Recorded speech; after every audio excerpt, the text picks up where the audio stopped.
Bom dia, igreja. Bom dia. Bom dia para você que está em casa. Louvado seja Deus, porque mais uma vez estamos reunidos aqui. Bendito seja o nome de Deus.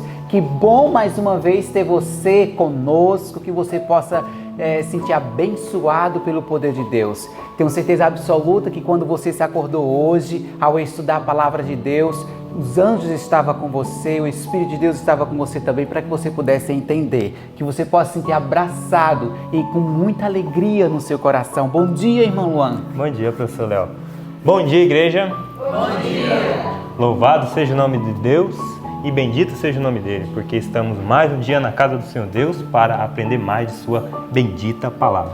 Bom dia a você de casa também. Seja bem-vindo a mais um estudo da palavra de Deus, mais um ano bíblico. Cada vez que estudamos a palavra de Deus, ela reforça no nosso coração a nossa fé, a nossa emoção de crer que a vida que escolhemos de missionário é a mais correta do mundo, é a melhor vida que alguém pode ter. E agora, nesse momento, você que está em casa, louvado seja Deus, eu convido você para estar diante do trono de Deus para que nós possamos fazer uma oração, não é, Luan? Exatamente. Então, você que está aqui na Escola de Profeta, vamos ajoelhar e falar com o nosso Deus. Você também que está em casa, vamos ajoelhar e falar com o Deus Eterno? Você pode fazer oração. Senhor Deus, que habita nos altos do céu, louvado, exaltado, engrandecido seja teu santo nome. Nesse momento, ó Pai, que estamos aqui de joelhos, elevando o nosso pensamento em oração a Ti, venhamos Te pedir, em especial pelas pessoas que estão em casa assistindo este ano bíblico, que a Tua palavra venha tocar no coração delas, Senhor, e que muitos venham converter suas vidas a Cristo, venham se entregar verdadeiramente. E se existe alguém que recebeu o chamado para ser missionário, Senhor, que essa pessoa possa aceitar esse convite e venha se tornar um missionário na Tua obra, Pai. Também peço a Ti, ó Deus, que a Tua mão venha estar sempre sobre este lugar, abençoando, iluminando, glorificando, mantendo a paz que há nesta casa, Pai. Bendito seja o Teu santo nome. Graças Te damos porque Tu é um Pai de amor, Deus. Bendito seja o Teu santo nome. Queremos Te amar mais e mais, cada dia mais, Senhor. Enche o nosso coração, ó Deus, de um amor verdadeiro, um amor abnegado, um amor que saiba apenas fazer o bem ao nosso próximo e fazer a Tua santa e bendita vontade, ó Deus. Venha nos proteger, hoje e sempre, em nome do Senhor Jesus. Amém, Deus. E nesse momento, vamos entoar um hino de louvor ao nosso Deus. E esse hino é o hino Primeiro Quero Ver Meu Salvador, hino de número 439.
Eu quero ver mamãe estar com ela no jardim.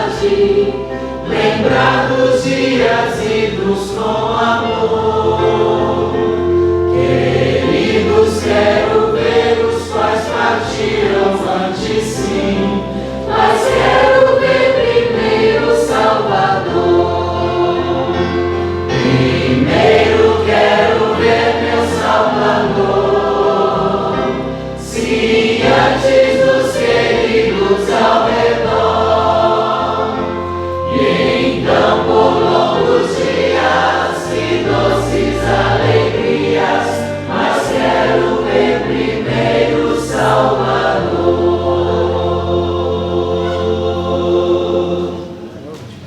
Muito bem, nesse momento, meu caro professor Léo, nós vamos, com 100% de certeza, decorar o nosso texto, que se encontra lá no livro Filipenses 3, do 20 ao 21. Exato. Vamos toda a igreja e você também que está em casa. Muito bom decorar o texto e gravar na nossa mente pela graça de Deus, porque nós vamos precisar daqui no final do tempo, não terá mais Bíblia. Então, a nossa Bíblia vai estar aqui armazenada na nossa mente. Vamos lá? Luan vai contar do 1 até o 3. 1, 2, 3. Filipenses 3, do 20 ao 21. Mas a nossa cidade está nos céus, de onde também esperamos o Salvador, o Senhor Jesus Cristo, que transformará o nosso corpo abatido para ser conforme o seu corpo glorioso, segundo o seu eficaz poder de sujeitar também a si todas as coisas. Filipenses 3, do 20 ao 21. Filipenses 3, do 20 ao 21. Mas a nossa cidade está nos céus, de onde também esperamos o Salvador, o Senhor Jesus Cristo, que transformará o nosso corpo abatido para ser conforme o seu corpo glorioso, segundo o seu eficaz poder de sujeitar também a si todas as coisas. Filipenses 3, do 20 ao 21. Filipenses 3, do 20 ao 21. Mas a nossa cidade está nos céus, de onde também esperamos o Salvador, o Senhor Jesus Cristo, que transformará o nosso corpo abatido para ser conforme o seu corpo glorioso, segundo o seu eficaz poder de sujeitar também a si todas as coisas. Filipenses 3, do 20 ao 21. Amém. E nesse momento eu convido você de casa para nós estudar e recapitular aquilo que nós aprendemos durante a madrugada. Que Deus te abençoe e tenha um bom estudo. Bom dia, igreja. Bom dia. Bom dia também para você que está em casa. Então agora chegou um momento muito importante, um momento muito esperado por você de casa, que é o momento de nós orarmos.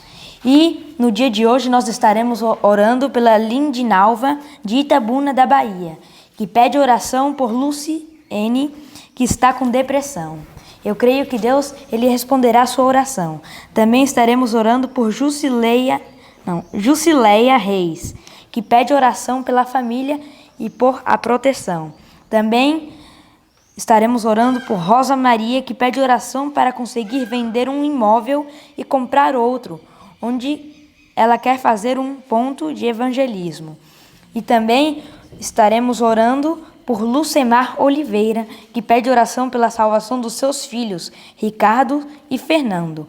E também nós estaremos orando pelos detox que estão aqui.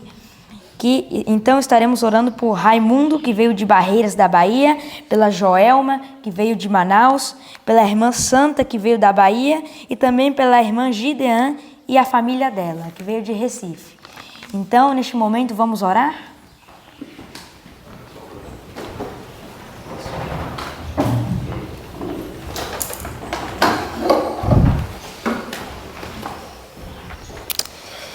Querido Deus, te agradeço por mais este dia, Senhor, que o Senhor nos acordou com vida e com saúde, e peço agora que o Senhor nos abençoe neste dia. Neste momento de oração, Senhor, eu quero pedir por todos esses pedidos, por aquelas pessoas que estão doentes, Senhor, pelas famílias também, Senhor, pela salvação, e peço que o Senhor abençoe essas pessoas. Que o Senhor possa responder a oração de cada um que pediu, Senhor. E também quero te pedir especialmente pelos detox que estão aqui nesta semana. Que o Senhor possa fazer uma transformação e uma cura na vida delas. Que o Senhor esteja conosco neste dia e possamos fazer a Tua vontade e ser fiéis a Ti, Senhor. Te agradeço por tudo e pelas bênçãos que o Senhor derrama na nossa vida, em nome de Jesus. Amém. Bom dia, amados. Bom dia. Que bom é ser amado por Jesus, não é isso? E nós nos sentimos muito amados, e é por isso que nós estamos aqui hoje, oferecendo a nossa vida para Jesus. E eu espero que você aí de casa também se sinta amado. Um bom dia para você, tá? Você é amado por Jesus e por nós. E que bom que você também está aqui com a gente, na luta, né? Todo dia nós temos que buscar a Deus. Essa é a nossa luta, né? Permanecer no Senhor, porque a palavra do Senhor diz que aquele que perseverar até o fim, esse será salvo. Que sejamos nós, né, aqueles que perseveram em buscar ao Senhor a cada madrugada, a cada manhã, e assim recebermos tantas bênçãos. No estudo de hoje, nós vamos falar sobre algo um pouco triste, né? A gente fica falando assim, eita, tá chegando a hora, né, Deusinho? O coração vai apertando, as lágrimas vão caindo, porque a gente não queria que Paulo morresse, né? Embora que ele já está morto há muito tempo, mas parece pra gente tão vivo, né? Parece que a gente ouvia Paulo falando, parece que a gente estava vendo as histórias de Paulo, e agora nós vamos falar sobre a morte de Paulo. Que coisa, né? Mas antes de nós falarmos da morte de Paulo, nós vamos abrir a Bíblia lá na carta de Pedro. Primeira carta de Pedro, está lá no Novo Testamento, né? Olha que interessante. Nós passamos praticamente o Novo Testamento todinho falando só de Paulo, né? Parece até que Pedro fica meio apagado aí, né? Depois do seu serviço para Jesus. Porque pensa, quando eram os 12, Pedro era o que mais aparecia, não era isso? A gente só ouvia falar de Pedro. Pedro falou, Pedro tomou a frente, Pedro foi lá e fez. Agora, no Novo Testamento, a gente ouve falar muito mais de Paulo do que de Pedro. Pensa, Pedro tem 2 cartazinhas e o resto é tudo de Paulo. Imagina que coisa, né? E Pedro, ele foi chamado por Jesus para fazer uma obra muito especial. Lembra quando Jesus disse, Pedro, tu me amas? Ele, Senhor, o Senhor sabe que eu te amo. Ele diz, então você tem que apacentar as minhas ovelhas, Pedro. Na segunda vez, Pedro, tu me amas, Senhor, tu sabes que eu te amo. Então você tem que apacentar as minhas ovelhas? Pedro, tu me amas. Senhor, tu sabe de tudo. Então apacenta os meus cordeiros. Pedro foi chamado para apacentar as ovelhas e os cordeiros do Senhor. Ele tinha um trabalho frente aos gentios e também frente aos judeus. Mas a sua maior responsabilidade era com as ovelhas da casa de Israel. A sua maior responsabilidade era com os judeus. E aqui nessa carta, Paulo escreve aos judeus espalhados pela Ásia. E aí ele começa a falar para esses judeus que estavam vivendo um tempo de perseguição, porque a carta de Pedro foi escrita ali próximo ao tempo em que Nero começa a perseguir os cristãos em Roma. Então ele começa a fortalecer esses crentes, esses cristãos, que permanecessem firmes.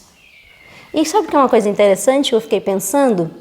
Quando Jesus começou a falar assim para Pedro, Pedro, eu vou morrer, eu vou para Jerusalém, eu vou sofrer, vou morrer. Ele olhou para Jesus e disse assim, Senhor, tem compaixão de ti, que isso não te suceda. Na realidade, Pedro estava tendo a compaixão dele mesmo, porque ele sabia que se o mestre fosse morto, o que seria dele? Ele também seria judiado. Ele falou, não, Senhor, que isso não vai te acontecer, para com isso, deixa essa conversa de lado. Compaixão de si mesmo, piedade de si mesmo. Não queria sofrer, não queria pagar o preço de servir a Jesus. Agora nós vemos um Pedro completamente diferente, maduro. Um Pedro que dá outro tipo de orientação. Olha só, se você pegar aqui, capítulo 1 de 1 Pedro, o versinho 6, olha só o que ele diz aqui, ó.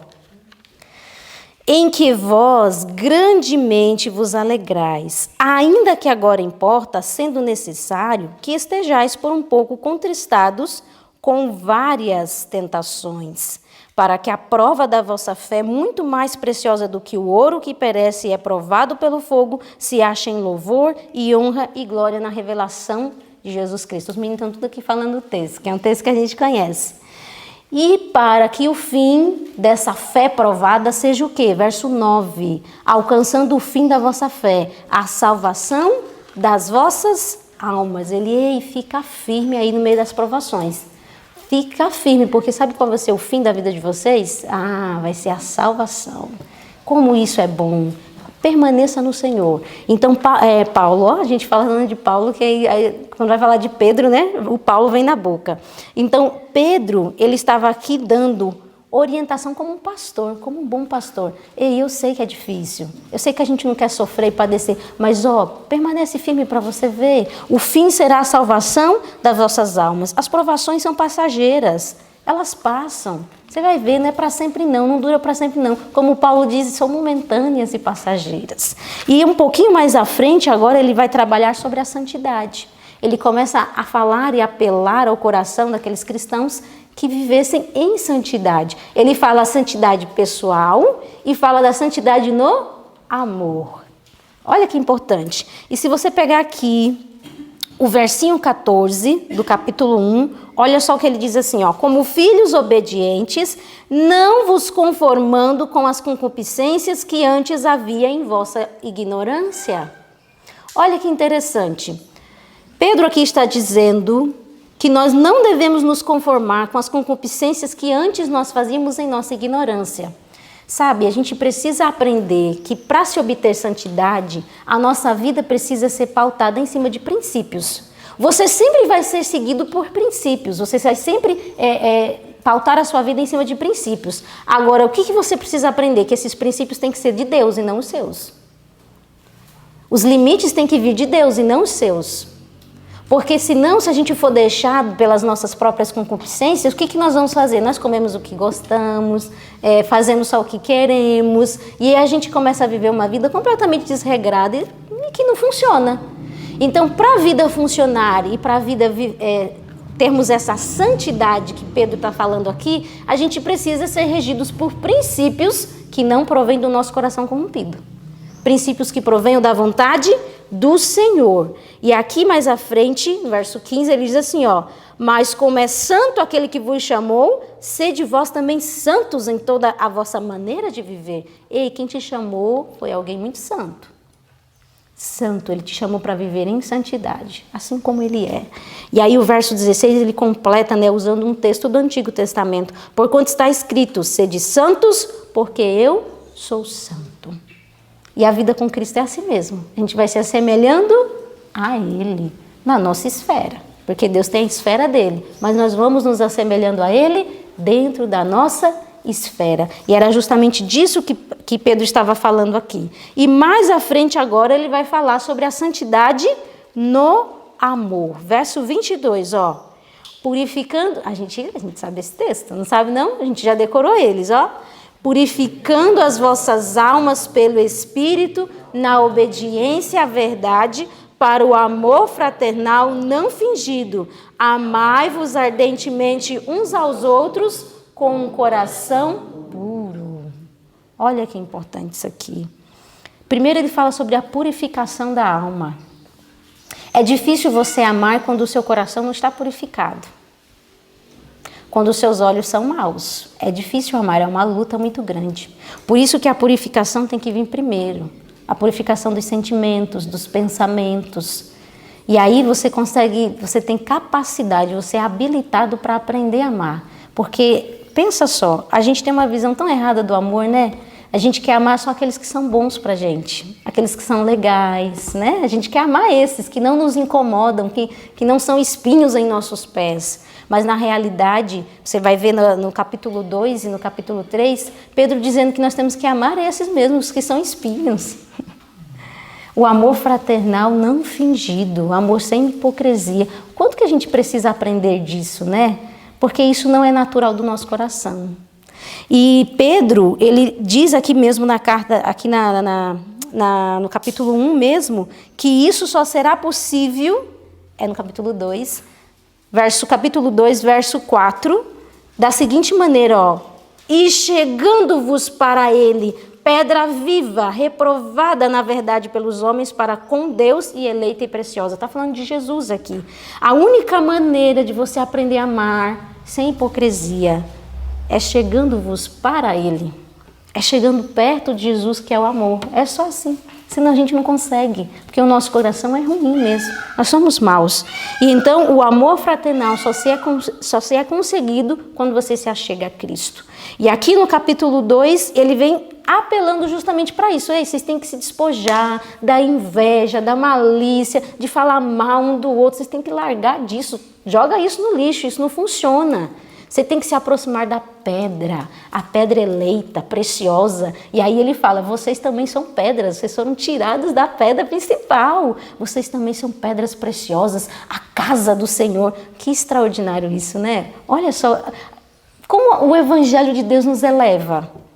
Pensa nisso, o Evangelho de Deus nos eleva. E Pedro está dizendo isso, vocês são a casa viva do Senhor Deus. E aí ele vai dizer um dos versos que todo mundo conhece, que é lindo demais da conta, né? Capítulo 2, verso 9. Verso 9. Mas vós sois a geração eleita, o sacerdócio real, a nação santa, o povo adquirido, para que anuncieis as virtudes daquele que vos chamou das trevas para a sua maravilhosa luz. O que você é? Geração eleita, sacerdócio real, nação santa. Que nível é esse que Jesus te coloca? Que extraordinário, né? Você acha que a gente merece isso? A gente olha assim e fala, ô meu Senhor, o Senhor me vê assim, é? Ô meu Pai, eu não sou... Ô meu Senhor, a gente fica falando, né? Eu sou uma miséria. Mas Deus diz, não, você é uma nação santa. Vocês são escolhidos do Senhor, sacerdócio real.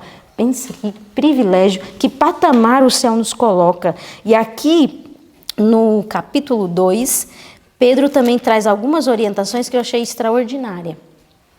Ele fala, olha, vocês são nação santa escolhida de Deus, agora vocês têm uma maneira de viver para impressionar os gentios. Vocês têm que viver da maneira correta, porque o testemunho de vocês vai impactar a vida dessas pessoas. E aí ele começa a dar algumas orientações. No verso 13 ele diz que a gente deve se sujeitar às autoridades, não é isso? Ele diz, olha, se sujeitem. Não existe nenhuma autoridade que Deus não tenha permitido estar lá. Se sujeitem, deem bons testemunhos, né? Verso 17, ele diz aqui no capítulo 2, verso 17, ó, honrai a todos, amai a fraternidade, temei a Deus, honrai o rei. Quantas orientações num só versinho, né? Quantas orientações. E aqui ele vai começar a descrever algo que eu achei muito fantástico. Deixa eu ver se aqui no capítulo 2, isso mesmo, a partir do verso 18, ó. Esses eu vou ter que ler, porque eu achei de uma profundidade, de um cristianismo, que só Deus para nos dar isso. Olha aqui, ó, a partir do verso 18, capítulo 2. Vós, servos, sujeitai-vos com todo o temor aos senhores, não somente aos bons humanos, mas também aos maus. O que vocês acham? A gente só quer se sujeitar àquele que é bom para a gente, né? Mas ele diz, não somente aos bons, não. Se você é um servo, se sujeita até aos maus. Olha isso.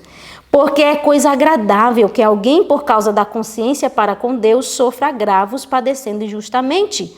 Porque que glória será essa, se pecando sois esbofeteados e sofreis? Se você fez o errado e está sendo punido por ele, tem glória nenhuma, você está sendo corrigido. Você tem que levantar as mãos para o céu e dizer, obrigado, Senhor, que o Senhor está me corrigindo. Então não fica não desanimado, triste, reclamando se você está sofrendo algo pela própria escolha que vocês fizeram.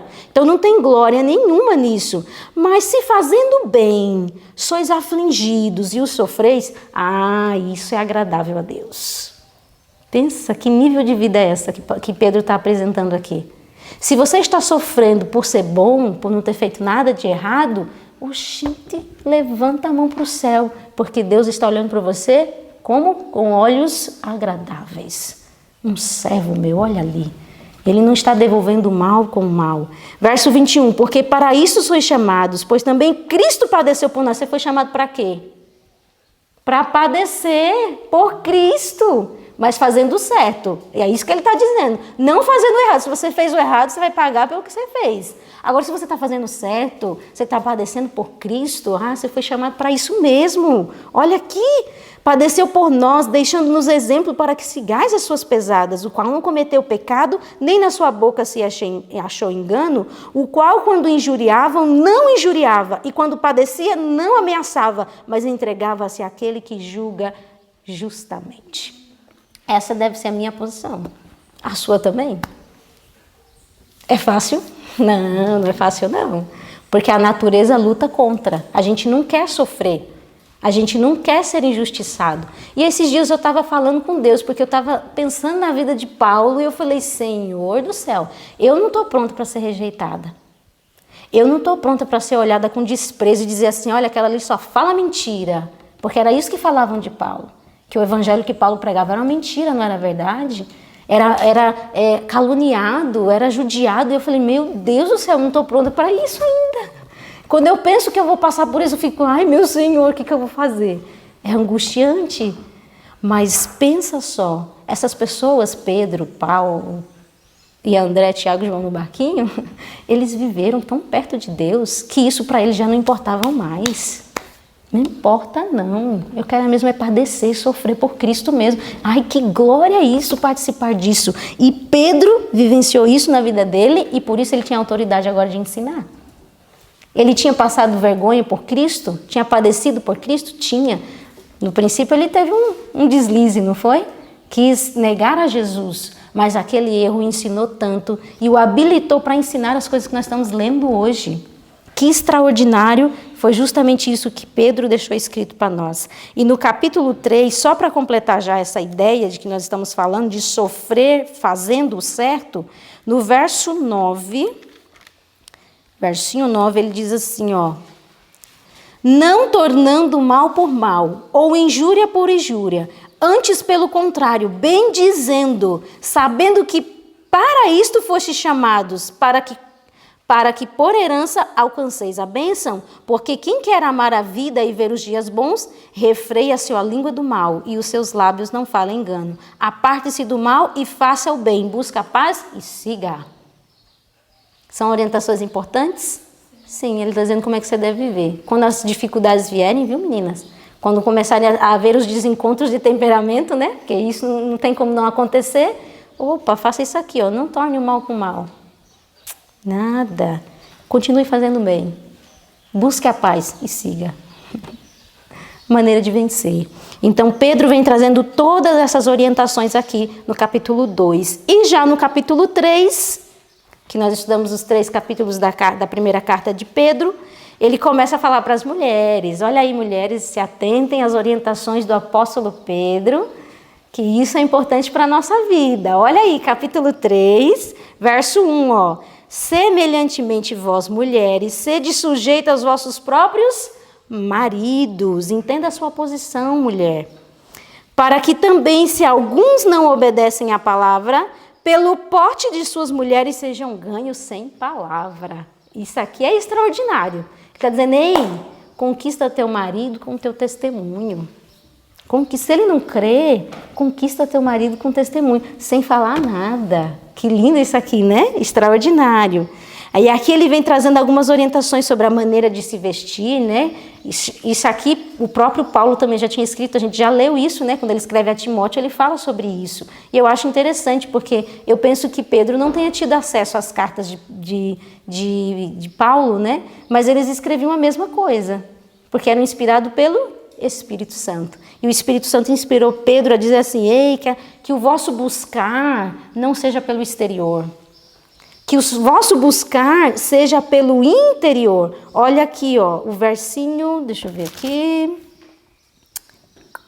versinho 4 do capítulo 3, mas o homem encoberto no coração, no incorruptível, traje de um espírito manso e quieto, que é precioso diante de Deus. Não adianta ser bonito por fora e por dentro você ser um leão, não é? Ele fala, ei, busca o interior, se adorna de um espírito manso, se adorna desse espírito de Cristo, aí você vai ficar bonito por dentro e por fora. É isso que Pedro está dizendo nas palavras de hoje, linguagem de hoje, tá bom? E aí ele dá toda essa orientação aqui para as mulheres. E para nós finalizarmos no capítulo 3, vou ler o versinho 7, que é a orientação para os maridos. Olha aí, para os homens, tá bom? Ele não falou só para as mulheres, falou para os homens também. Verso 7, ó.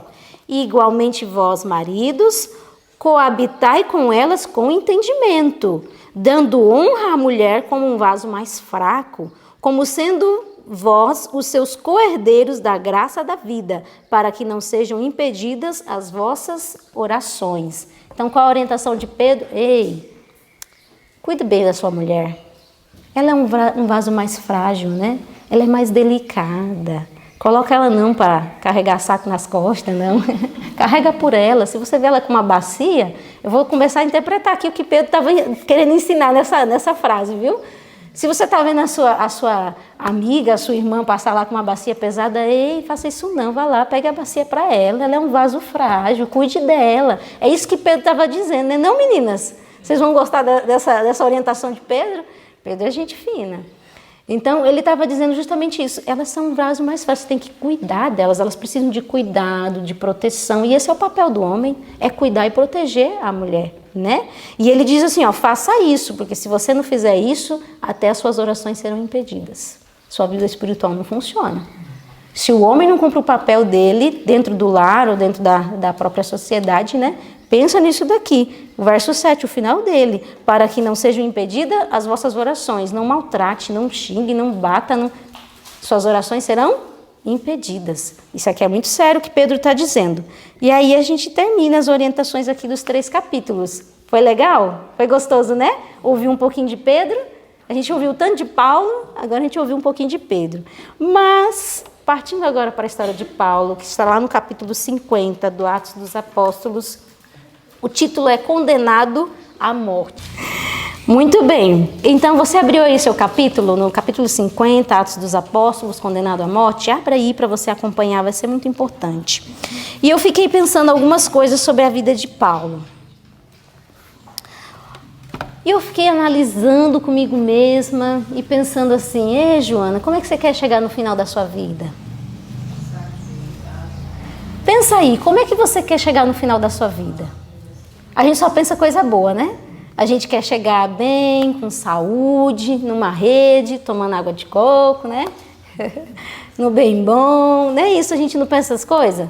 Missionário não pensa isso não, né? Missionário pensa diferente. Quer trabalhar até as últimas energias, né, da vida. Mas pensa só, como você quer chegar no final da sua história? Eu fiquei analisando como Paulo chegou no final da história da vida dele. Pensa só. Paulo estava numa cela, preso, estava velhinho, doente, estava indo para a morte, e aí você olha para o final da vida dele e pensa, misericórdia. Quero não esse final de vida. Para o mundo, parecia que o final da vida de Paulo era um fracasso. Ninguém quer terminar a história assim. Parecia um fracasso. Na visão do mundo, isso era um fracasso. Você não terminou a vida bem. Preso, condenado. Que miséria. Mas a visão do céu é diferente. A visão do céu é completamente diferente. Deus olhava para Paulo como um vitorioso. Ele alcançou, completou a carreira, guardou a fé. E agora a coroa da justiça está reservada para ele. Pensa, aos olhos do céu, Paulo tinha alcançado o que ele deveria alcançar. Você quer finalizar a vida assim? Tendo a consciência de que o céu olhou para você com agrado e dizer, servo fiel, foste fiel no pouco, sobre o muito te colocarei. Era assim? Chore não, Neuzi. Você já está chorando no início do estudo? Não faça isso não. Você quer que eu chore aqui na frente, mulher? Então, para o céu, Paulo não era um velhinho dentro de uma cela, sofrendo, morrendo, definhando lá dentro. Não, era um herói da fé. Ixi, era alguém muito grande diante do céu. Pensa nisso. E eu quero finalizar a minha vida assim. Eu quero finalizar a minha vida no agrado do Senhor. Posso ser pelo mundo considerado como nada, como o próprio Paulo disse, homens do qual o mundo não eram dignos. O mundo não era digno de Paulo. Pensa nisso. Mas diante do céu, Paulo era um herói da fé. E lá estava ele tinha testemunhado diante de Nero, e eu achei uma coisa extraordinária. Tão forte foi o sermão de Paulo, tão forte que Nero ficou assim, ó, impactado, impressionado. E ele disse assim, não posso matar esse menino. Não posso matar esse velhinho. Não era menino, não, era um velhinho. Não posso. E ele protelou, disse, não, fica lá um pouquinho aguardando. Fica lá um pouquinho aguardando. E foi protelada a decisão da morte de Paulo. Mas Paulo sabia que só por um aceno de Nero ele seria morto. E lá estava ele na cela de prisão. Até que a maldade voltou ao coração de Nero. Aqui diz, mas logo voltou a maldade. E aí ele disse, manda chamar Paulo, vamos executar ele hoje. E chamaram o coitadinho do Paulo, nosso amigo Paulo. E diz que foi levado Paulo para um lugar bem público? Não. Bem escondido, bem escondido. Agora a razão é que eu achei extraordinária. Por que foi escondido? Porque eles tinham medo que Paulo abrisse a boca e começasse a pregar e o povo se convertesse. Imagina isso. Olha o medo deles. Eu queria ouvir um sermão de Paulo, deve ser extraordinário, né? Ouvir ele falar. Porque as pessoas ficaram altamente impactadas pelo que ele falava. Ele abria a boca, acontecia a conversão. E aí Nero disse, não faz em público, porque esse menino vai dar trabalho pra gente. Se ele começar a pregar, mexeu comigo, imagina se não vai mexer com os mais sensíveis, né? E aí fizeram tudo bem no oculto. Mas é impossível. A influência de um cristão que serve a Deus é um cheiro de vida para a vida. Não tem como. Diz que os próprios soldados que estavam ali perto de Paulo ficaram impactados, porque viram Paulo alegre. Esse homem vai morrer, está feliz. Viram Paulo confiante, esperançoso, e falaram, o que é isso? Eles foram impactados pela influência de Paulo. Paulo não precisou falar nada, ficou caladinho lá na dele. E eles olhavam para Paulo e diziam, meu Senhor, esse homem não é desse planeta não. Que homem diferente é esse? E isso está aqui no parágrafo que começa, Paulo foi levado reservadamente ao lugar de execução. É o segundo parágrafo do capítulo.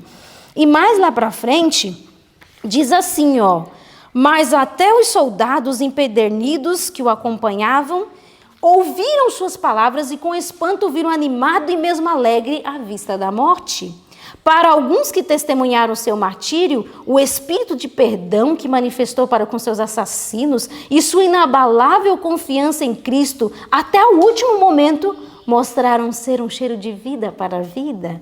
Muitos aceitaram o Salvador que Paulo pregava e sem demora selaram destemidamente com o sangue a sua fé.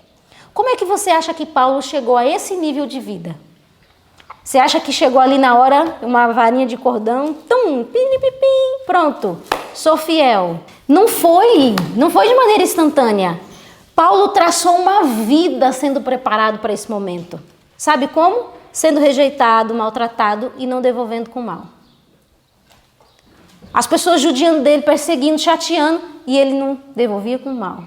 Aceitava tudo com mansidão, tudo com paciência, com oração, com luta. Ele estava sendo preparado para esse momento aqui, para que quando ele fosse ali morto, fosse levado, condenado de maneira injusta, ele não ficasse bravinho, brigando pelos direitos dele. O que é isso que vocês vão fazer comigo? Como é que... Não, manso, tranquilo.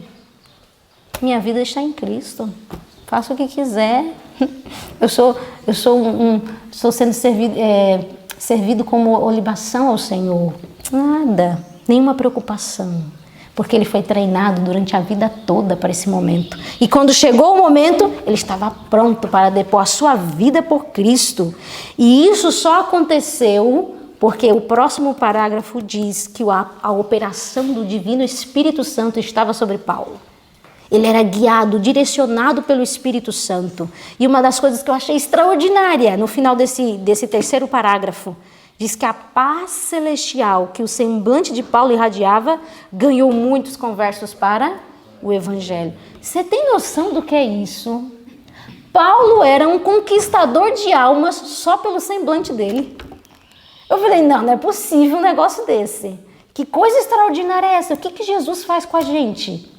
Só pelo semblante de Paulo, de paz, o povo já falava, meu Senhor, eu quero isso. Já se convertia. Não precisa nem abrir a boca, só o rosto falava tudo. Que coisa extraordinária. Paulo era um conquistador de alma, ele conquistava até com semblante. E no próximo parágrafo vai falar da atmosfera que Paulo tinha. Eu queria ter vivido com Paulo. Eu queria ter usufruído disso, abençoar Timóteo, que pegou essa experiência todinha de Paulo e pôde trazer para a vida dele. E o próximo parágrafo diz, Paulo levava consigo a atmosfera do céu. Todos os que com ele se associavam sentiam a influência de sua união com Cristo. O fato de sua própria vida exemplificava a verdade que pregava, dava à sua pregação um convincente poder. Nisto reside o poder da verdade. A influência espontânea e inconsciente de uma vida santa é o mais convincente sermão que se pode fazer em favor do cristianismo. O argumento, mesmo quando seja irrespondível, pode só provocar oposição, mas o exemplo piedoso tem um poder a que é impossível resistir completamente. Vocês entenderam isso que a gente acabou de ler? Se você vive e não só fala, diz que isso é um poder impossível de resistir completamente. De alguma maneira você vai ser influenciado, de alguma maneira você vai ser impactado. Assim como Nero, que era tão insensível. Quando a senhora escreve sobre ele, diz que ele tinha o quê? O símbolo de Satanás. Diz que a fisionomia dele carregava isso. Mas ele não foi insensível ao testemunho da vida de Paulo. Ficou impactado, falou, opa, esse homem é diferente. Um poder impossível de resistir completamente. Olha que lindo. E foi o que Pedro escreveu? Foi. Foi isso que Pedro também escreveu nas suas cartas. Ei, viva, seja, que aí você conquista. E era isso que Paulo fazia. Ele conquistava. E aí, naquele momento em que ele foi levado, o céu estava lá, né? Era um dia de verão, não é isso que estava escrito aqui? Era um dia de verão, o céu estava calmo, azul. E Paulo começa a olhar para aquele céu e começa a pensar algumas coisas. O que será que Paulo estava pensando? Será que ele estava angustiado porque ia morrer? Eu fiquei pensando, se eu soubesse que eu ia morrer, como é que eu ia ficar? Eu ia ficar no mínimo, meu Deus, vai ser agora. Ai, meu pai, como é que vai ser isso? Vou morrer, ai, meu Senhor. Ia ficar angustiada. Você não ia ficar angustiado? Seja sincero comigo. Ou só eu ia ficar angustiada? Paulo não estava nem pensando na morte dele. Olha, Paulo não estava nem pensando nele, diz que ele perdeu de vista os próprios sofrimentos. Estava nem aí para que ele ia sofrer. Diz que ele estava se esforçando por fortalecer e animar os poucos cristãos que estavam ali na reunião com ele. Ficou tentando animar, fortalecer, relembrar as promessas de Deus e dizer, olha, lembra que Deus prometeu, permanece firme, continua lutando, Deus não falha, animando e fortalecendo o pessoal. E ele ia morrer. Estava sendo levado para a morte. E diz que ele ficou olhando para aquele céu e pensando nos patriarcas, e pensando nos apóstolos, e pensando nos heróis da fé. Falando, eita, Deus realmente é verdadeiro. Começou a lembrar dos mártires, né, que passaram por toda a história cristã, lembrando que eles morreram por uma causa tão justa, tão santa. Que negócio extraordinário. E era isso que ocupava o pensamento de Paulo. E ele pensava, aquele em quem tenho crido é capaz de me salvar perfeitamente. Eu sei em quem tenho crido. Ai, gente, que coisa extraordinária isso. Isso é extraordinário demais, a paz e a confiança de... Eu sei em quem tenho crido. Deus é capaz de me salvar perfeitamente. Eu tenho uma coroa reservada que pode me matar, tô nem aí. Cristo me ressuscitará. Essa era a promessa. A promessa de Jesus em João 6,40. Eu ressuscitarei no último dia. E foi nessa esperança que Paulo morreu. Diz que o seu último pensamento, isso eu tenho que ler porque eu não posso estragar. Isso eu tenho que ler, está lá no parágrafo resgatado pelo sacrifício de Cristo, na página 513. Diz que seus pensamentos e esperanças estavam centralizados na segunda vinda de seu Senhor. E quando a espada do carrasco desceu e a sombra da morte caiu sobre o Marte, seu último pensamento avançou. Do mesmo modo que o primeiro, quando ressuscitar, para encontrar o doador da vida, que o há de convidar para o regozijo dos santos.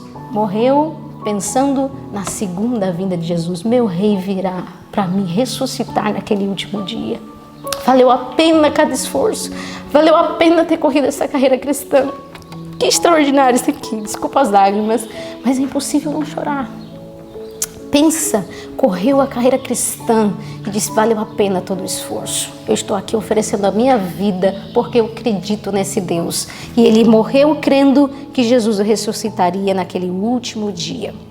E aí o estudo finaliza dizendo que não havia ninguém para descrever a morte daquele fiel servo de Deus. Ninguém para registrar, sozinho. Se não fosse o testemunho, se não fosse o espírito de profecia, nós não teríamos esse relato da história de Pedro, de Paulo, né?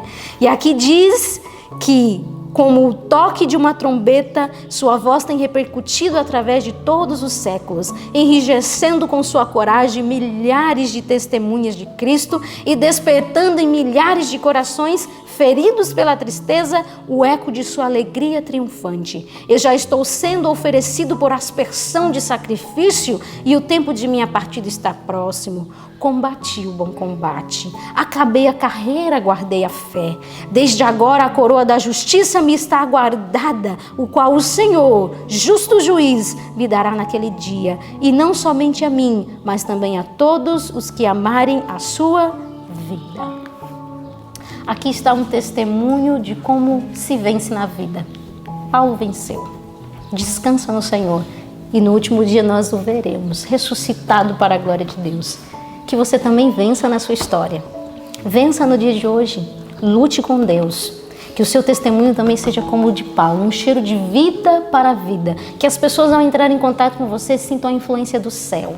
Sintam a atmosfera do Senhor. Eu quero isso para mim. Eu quero isso para mim. E eu tenho que lutar. E você também tem que lutar por você. Para que naquele último dia, no último dia da sua vida, você tenha a certeza, a mesma certeza que tinha no coração de Paulo, que eu sei que o meu Redentor vive. A mesma certeza que tinha no coração de Paulo, eu o ressuscitarei no último dia. Que isso esteja no seu coração no dia de hoje e que o Senhor Deus te abençoe. Vamos orar juntos? Vamos pedir a bênção do Senhor?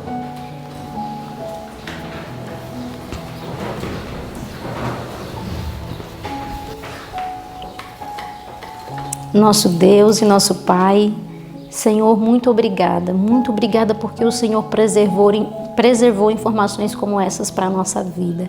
O Senhor sabia que nós precisávamos, o Senhor sabia que o testemunho de Paulo seria tão forte e impactante na nossa história, que colocaria dentro do nosso coração um desejo de lutar, de ser diferente, de ser zeloso pela Tua obra, Senhor. Obrigada porque Paulo se deixou ser usado por Ti, porque Teu Espírito Santo o habilitou a viver essa história tão linda, Senhor, nos fazendo acreditar que nós também podemos viver esse nível de vida, Senhor. Imploro para que Teu Espírito Santo no dia de hoje nos habilite, Senhor, nos treine, nos prepare para sermos assim também, Senhor. Que o Senhor nos ajude nessa grande luta que temos para vencer os velhos hábitos, para vencer, Senhor, as situações ruins do nosso coração. Que Teu Espírito Santo nos capacite, Senhor, a termos uma vida nova em Cristo.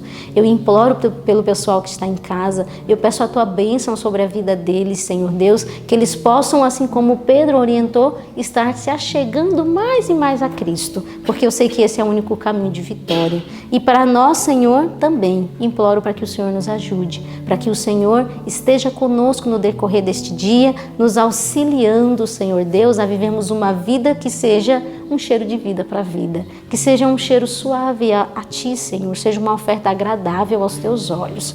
Coloco a nossa vida em Tuas mãos, coloco o nosso dia em Tuas mãos, pedindo a Tua bênção, em nome de Jesus. Amém.